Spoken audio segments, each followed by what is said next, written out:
Hello everyone, আজকে আমরা দেখব স্টোরমেন্টের বেসিক স্টোর সেটআপ।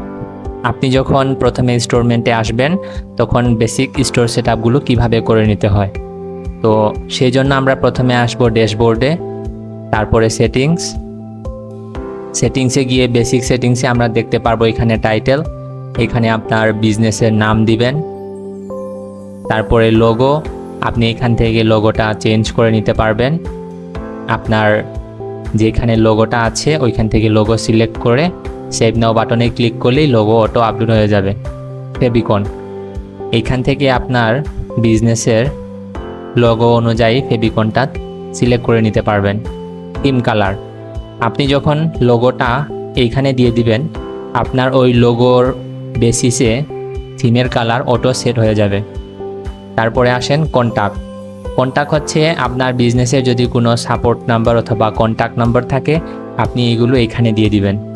তারপরে হচ্ছে ফুটার ইমেইল, আপনার বিজনেসের ইমেইল এইখানে দিয়ে দিবেন।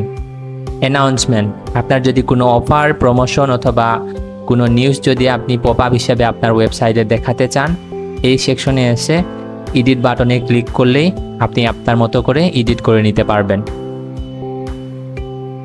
তারপরে হেডার টেক্সট, ওয়েবসাইটের হেডার সেকশনে যদি আপনি কোনো টেক্সট শো করাতে চান তাহলে এই হেডার টেক্সট অপশনে গিয়ে আপনি যখন এডিট করবেন আপনি আপনার মতো করে টেক্সট এখানে দিতে পারবেন।